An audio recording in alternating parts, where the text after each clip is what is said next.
So for Suicide Squad Killed the Justice League, WB Games, the publisher, tried one of the most insane Hail Mary marketing attempts ever. And I'm going to walk you through exactly what the marketing strategy was for the game with from the PR perspective, and now how the game is being received. IGN has just released their review, and it is a scathing, brutal review. They did not like the game at all. And a lot of people are saying, well, why do we trust IGN? IGN sucks, blah, blah, blah. And I agree. I don't necessarily love IGN or think they have the greatest takes. But the thing to consider is that the problem with IGN is that they are too lenient on games. Like, for whatever reason, somehow every Call of Duty is a 9 out of 10. Every Madden reskin re-release is an 8 out of 10. I think, honestly, as it pertains to superhero video games, their ratings are very accurate. I mean, they gave pretty much all the Arkham games 9 out of 10s in that range. I believe Arkham Knight was a 9.2. Arkham City was a little higher than that. And so I think those are accurate ratings. And with Gotham Knights, they gave it a 5 or a 6 out of 10. I can't remember which, but I thought that was accurately rated. And this game is on pace to be rated 5 out of 10. So, yes, I do have issues with IGN. Primarily, I find them to be overly lenient on games, and they give kind of lazy games that aren't that good. Too good of ratings. And with this game, and with superhero games in particular, I think they're actually right most of the time. And so this game is on pace to probably do a 5 out of 10, which is not a good sign for the game. But anyway, so let's talk about the PR strategy and the marketing plan for this game. It is absolutely insane. No marketing strategy has ever been attempted like this. And so what they literally did is all of the fans, they got into NDAs. And NDAs, non-disclosure agreements, are typically for people that are entering into some sort of work agreement. They're like an employee of a company. Sometimes celebrities will make you sign them if you're around celebrities. I mean, they're kind of a more niche thing. Like, they typically don't just give them out to tens of thousands, if not hundreds of thousands of people just for playing the game. But in this game, they did that, and they basically locked every fan into an NDA. And they created this under the illusion that the playtest was quote-unquote exclusive. Oh, you won this exclusive playtest to play the alpha. And of course, we know that's not really true for a couple of reasons. One, almost everybody I know who signed up to play got a code. And not only that, everyone who got a code could give their friend 3 codes. So it was like an MLM marketing scheme where you could give your mom, your grandma NDAs, and maybe they're on MDAs if you wanted to give them NDAs because you gave them a code. Not MDA. I think that's like a psychedelic. Anyway, NDAs. Okay, so they got everyone and their mother on an NDA and a non-disclosure agreement to play their very, very exclusive alpha that just so happened that everybody got a code for. And so fans now publicly can't speak about the game, or you can be sued, okay? Can't speak about your experience playing the alpha. Of course, you could discuss certain things, but your experience with the alpha, you're not allowed to speak about. Okay, so fans are all on non-disclosure agreements. And then the journalists and the other people, sort of like YouTubers that they want at these events, they invited to this exclusive playtesting event in December. So like last month, a few weeks ago. And so the people that they kind of felt like would give positive reviews, like IGN and GameSpot and these sort of people, they invited like IGN. They're like, oh, IGN will give us a good review.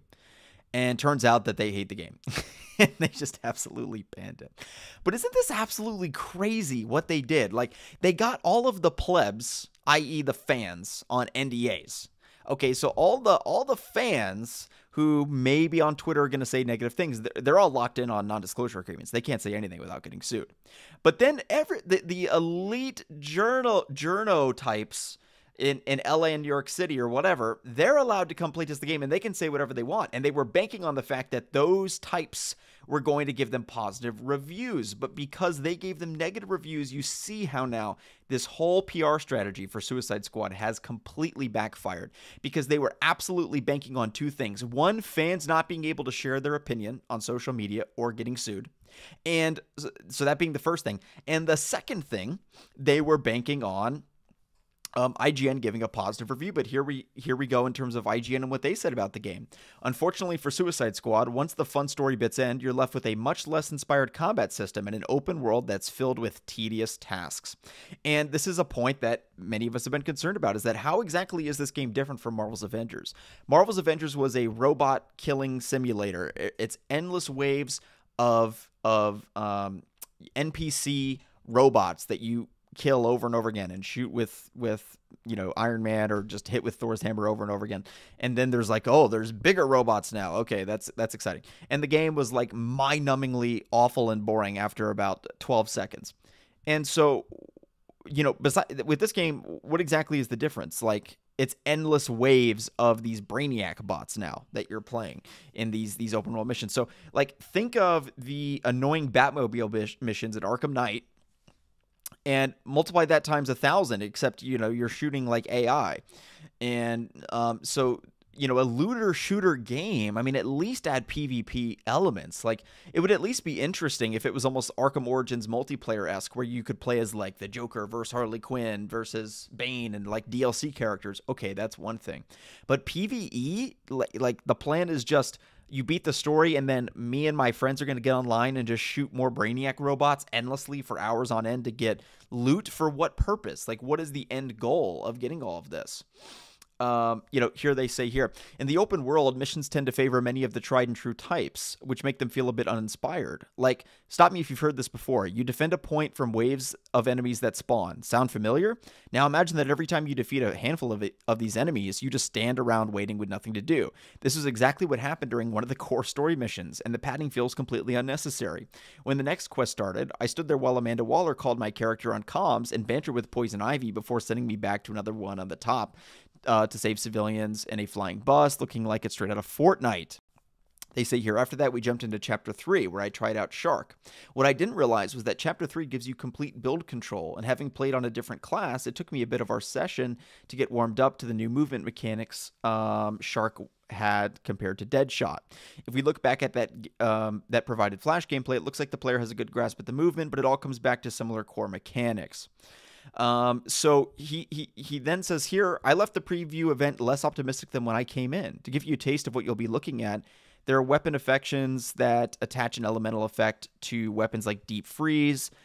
This is cold damage for a period of time. Penguin will let you craft the weapon. So yeah, I mean, it's like, he goes on to explain, this is a very traditional looter shooter. You're trying to level up your guns and shoot AI robots. I mean, it's not robots, it's Brainiac NPCs, which, again, this really is just Marvel's Avengers, except rather than playing as Iron Man or Captain America or Spider-Man, we're playing as, Captain Boomerang and King Shark, and so, I mean, look, I would love to report if IGN or other people had come and said, hey, we played through the whole campaign and the story's absolutely amazing and it's the best story ever, but what's emerging here is that the journalists who have played the game, don't really have great impressions of it.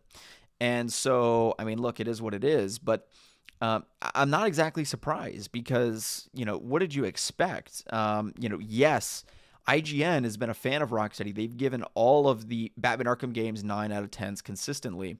But when you pivot from making a compelling single-player story mode, like in Batman Arkham, playing as one of the most revered characters of all time in entertainment history, Batman, to making a games-as-a-service looter shooter with C-list characters with the likes of Captain Boomerang, yeah, you're not going to get a 9 out of 10 for that. I'm sorry, it's just not possible.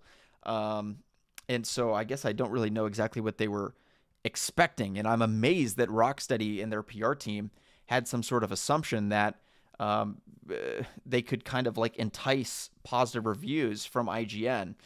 And yeah, so there you have it. I mean, IGN's headline that just went viral today, we played Suicide Squad, killed the Justice League, and didn't like it. And, again, I can't really say I'm surprised or that I blame them, unfortunately.